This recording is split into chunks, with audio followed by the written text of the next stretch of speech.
Hello everyone, welcome the subject of construction costing and quantity surveying which have the code TC505 and course type is core subject। ये आपका एक core subject है 5th semester का और ये आपको help करेगा आपके ग्रेजुएट होने के बाद भी मेन साइट पे। जब भी आप कोई कंस्ट्रक्शन साइट पे जाते हो तो वहाँ पे कंस्ट्रक्शन कॉस्टिंग और क्वांटिटी सर्विंग जो सब्जेक्ट है ये काफ़ी ज़्यादा मेजर रोल वहाँ पे प्रोवाइड करते हैं। ओके, तो इस सब्जेक्ट को लेके आप काफ़ी सीरियस रहिएगा क्योंकि ये सब्जेक्ट आपको काफ़ी ज़्यादा स्ट्रेंथनिंग देने वाला है आपके पूरे बीटेक कोर्स के लिए। ओके, तो इसको हम पहले डिस्कस कर लेते हैं। आप इसमें क्या क्या पढ़ने वाले हो, क्या क्या इसमें आपके सब्जेक्ट वगैरह रहेंगे और पर यूनिट वाइज आप इसमें क्या क्या पढ़ोगे। तो यूनिट फर्स्ट इसका है इंट्रोडक्शन, उसमें है डिफरेंट टाइप्स ऑफ एस्टिमेट्स। क्योंकि जो भी एस्टिमेट होता है, जो भी आपका कोई कंस्ट्रक्शन कहीं पे चल रहा है तो आपको हर कंस्ट्रक्शन का एस्टिमेट करना होता है पहले, उसके बाद ही आप उसको एग्जीक्यूट करते हो। तो एस्टिमेट एक ऐसा रोल है एक सिविल इंजीनियरिंग सब्जेक्ट का, इस कोर ब्रांच का, कि जो आपको जितना भी आप प्रोजेक्ट करोगे, जितना भी आप प्रोजेक्ट इंट्रोड्यूस कर रहे हो, जिसको एग्जीक्यूट कर रहे हो, उन सब के अराउंड कहीं ना कहीं एस्टिमेशन ही मेन फैक्टर है। क्योंकि जितना आपका बजट होगा, जितना आपका कॉस्ट होगा, उसके अराउंड ही आप उस बिल्डिंग का नेचर और टाइप डिसाइड करोगे कि हाँ इस बिल्डिंग का नेचर कैसा होना चाहिए, इसका टाइप कैसा होना चाहिए। ये फर्स्ट क्लास बिल्डिंग बनेगी, सेकंड क्लास बिल्डिंग बनेगी, थर्ड क्लास बिल्डिंग बनेगी, इसमें क्या क्या स्पेसिफिकेशंस आप लोग यूज़ करोगे। तो उन सब के लिए आपको estimation, cost and estimation subject पढ़ना काफ़ी ज़रूरी आपका बन जाता है। ओके, तो जो फर्स्ट पार्ट है इसमें है different types of estimate, second है various types of drawing require for preparation of estimate. Next, important terms used in estimate and unit of measurement. जो भी आप मेजरमेंट करोगे साइट पे या ड्राइंग पे, उसका यूनिट ऑफ मेजरमेंट क्या होना चाहिए ये आप पढ़ोगे। ये बेसिक नॉलेज है यूनिट फर्स्ट में जो आप पढ़ोगे एस्टिमेशन, कॉस्ट एंड एस्टिमेशन के बारे में। यूनिट सेकंड है एस्टिमेशन ऑफ बिल्डिंग। अब यहाँ पे आपको इस जो आपने फर्स्ट यूनिट में पढ़ा था उसको एग्जीक्यूट करना है यूनिट सेकंड में। Okay, method of taking out quantities. आप क्वांटिटीज़ कैसे कैलकुलेट करोगे, सीमेंट का, सैंड का, मोर्टार का, ब्रिक वर्क का। इसके जो मेथड्स हैं वो है first centre line method and second method है long wall and short wall method. इसका एक और नाम है क्रॉसिंग मेथड। ओके, इन दोनों मेथड की हेल्प से आपको सिखाऊंगा कि आप कैसे किसी भी बिल्डिंग का एस्टिमेट कैलकुलेट करते हो। उसके बाद है preparation of detailed and abstract estimate for residential building. जब आपने ये मेथड्स सीख लिए हैं तो इन मेथड्स के बाद अब इनको आपको एग्जीक्यूट करना है कि अब किसी भी बिल्डिंग का, या वो 2 या 3 बेडरूम बिल्डिंग हो, ग्राउंड फ्लोर का बिल्डिंग हो, फर्स्ट फ्लोर का बिल्डिंग हो, या मैसनरी स्ट्रक्चर हो, अब आपको उन बिल्डिंग्स का एस्टिमेट कैसे कैलकुलेट करना है with the help of these 2 methods, centre line method and long wall short wall method. Okay, उसके बाद आप कैलकुलेट करना सीख जाओगे ठीक से। उसके बाद यूनिट थर्ड में हम पढ़ेंगे स्पेसिफिकेशन,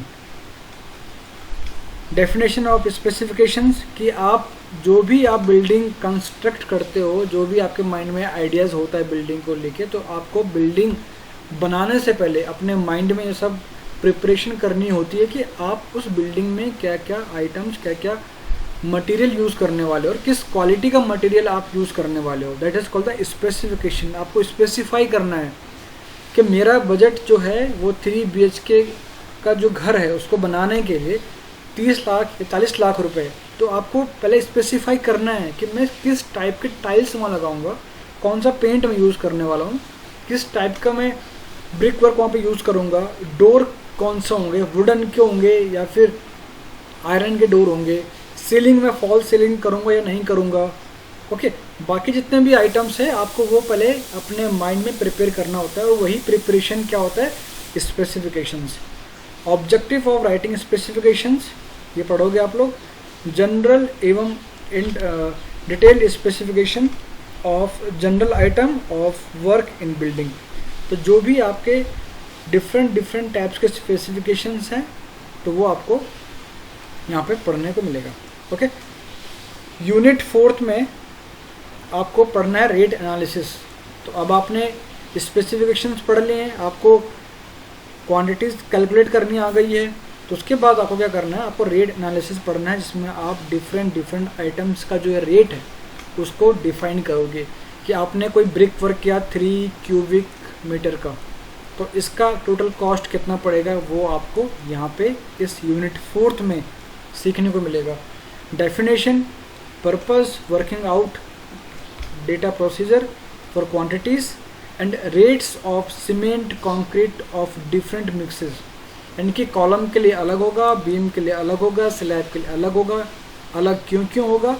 क्योंकि जो ग्रेड ऑफ कंक्रीट आप यूज़ करने वाले हो डिफरेंट आइटम या सेक्शन ऑफ बिल्डिंग में, वो डिपेंड करता है, वो कहीं ना कहीं वो वेरी करेगा रेट्स पे। आपने कॉलम में अलग ग्रेड ऑफ कंक्रीट यूज़ किया M25 और आप बीम में यूज़ कर रहे हो M20, तो इसका जो टोटल इनपुट है, जो इसका टोटल इम्पैक्ट है वो कहाँ होगा? रेट पे इसका इम्पैक्ट पड़ेगा। तो इसलिए आपको डिफरेंट पर्पस के लिए जो कंक्रीट मिक्स है उसको भी आपको पढ़ना है कि मुझे कॉलम में कौन सा कंक्रीट यूज़ करना है, बीम में कौन सा कंक्रीट यूज़ करना है, स्लैब में कौन सा कंक्रीट यूज़ करना है। उसके बाद है फ्लोरिंग, आप किस टाइप के फ्लोरिंग यूज़ करोगे, plastering, painting, form work and for different RCC item, doors, window, ventilation and various type of cladding. आपको इसमें ये भी कैलकुलेट करना है कि जो भी आप मेसन यूज़ कर रहे हो किसी पर्टिकुलर वर्क के लिए, जो भी आप हेड मशीन यूज़ कर रहे हो, भिस्ती यूज़ कर रहे हो, लेबर यूज़ कर रहे हो, वुमेन लेबर यूज़ कर रहे हो, कूली यूज़ कर रहे हो, तो उनके डेली रेट क्या क्या है, डेली वेजेज उनका क्या क्या है, डेली के उनका क्या क्या एक्सपेंडिचर है। कि वो जैसे हेड मशीन है तो हेड मशीन का जो फीस है वो 700 के अराउंड है, और जो कि क्या है, स्किल्ड है, स्किल्ड मशीन की बात कर रहा हूँ मैं, स्किल्ड हेड मशीन की बात कर रहा हूँ, 700 रुपये लेता है पर डे। ओके, जो लेबर है वो 500 रुपये लेता है पर डे। यानी कि अब तो इनके रेट शायद इंक्रीज कर गए हैं, बट आपको ये भी कैलकुलेट करना है कि कौन सा नेचर ऑफ वर्क के लिए किस टाइप के आपको स्किल्ड या अनस्किल्ड या लेबर की रिक्वायरमेंट होगी। और मैक्सिमम ये डिपेंड करता है कि आपका जो कंस्ट्रक्शन साइट है वो मेन जो रिसोर्सेस हैं उनसे कितना दूर है या उनके कितने पास है। ओके, नेक्स्ट है यूनिट 5th में, लास्ट यूनिट 5th, वैल्यूशन। आपको वैल्यूशन यानी कि आपको वैल्यू कैलकुलेट करनी है। आपको किसी भी मटेरियल की, किसी भी बिल्डिंग की आपको वैल्यूशन कैलकुलेट करना है। जैसे कोई ये यहाँ पे कोई बिल्डिंग बनी हुई है और ये बिल्डिंग आपकी है मेन सिटी में, ये बिल्डिंग आपके देहरादून में, ओके, और ये है 2000 स्क्वायर यार्ड में। आपको उसकी वैल्यू कैलकुलेट करनी है, तो उसकी वैल्यू आप कैसे कैलकुलेट करोगे? आपको सिर्फ बिल्डिंग का कॉस्ट ही कैलकुलेट नहीं करना होता है, आपको देखना होता है कि ये बिल्डिंग जो है ये कितनी पुरानी है। एक तो आप ये देखोगे इसका स्ट्रक्चरल डिज़ाइन कैसा हो रखा है, सेकंड फैक्टर।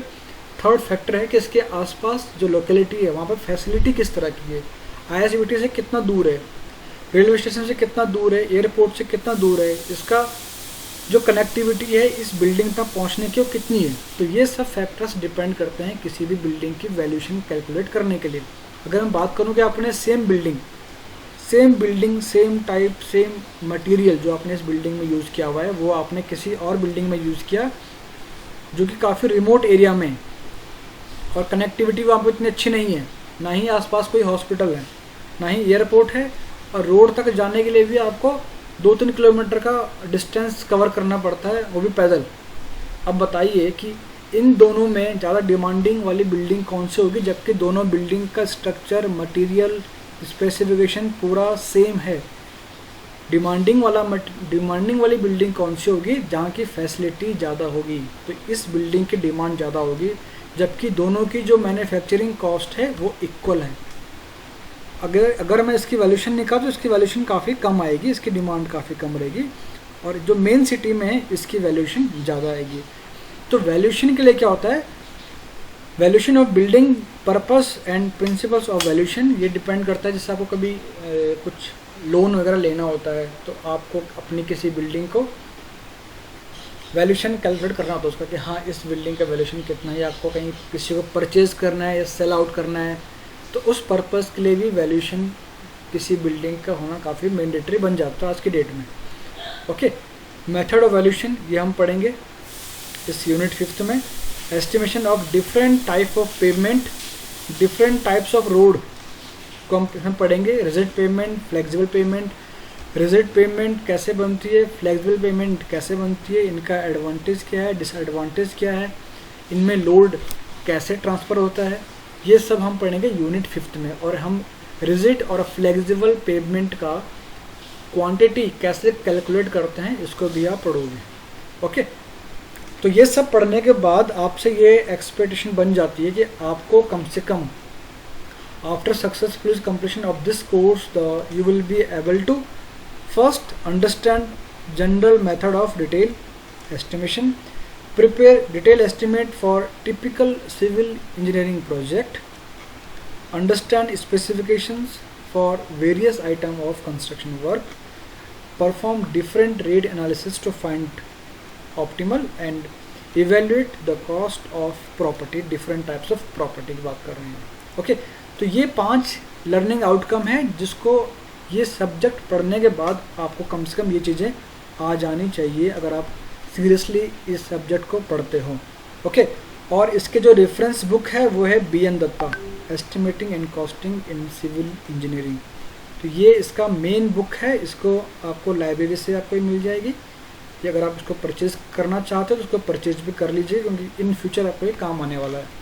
जो भी graduate civil engineering first time किसी साइट पे जाता है तो उससे पहली बार यही पूछा जाता है कि आपको एस्टिमेशन आता है, ये आपको बार बेंडिंग शेड्यूल आती है, ये आपको जनरल आइडियाज़ है किसी बिल्डिंग के बारे में कि उसका स्पेसिफिकेशन कैसा है, उसका बनती बिल्डिंग कैसी है, उसका ड्राइंग आपको पढ़नी आती कि नहीं आती है। तो ये सारी चीज़ें आप सीखोगे कॉस्ट एंड एस्टिमेशन वाले सब्जेक्ट में।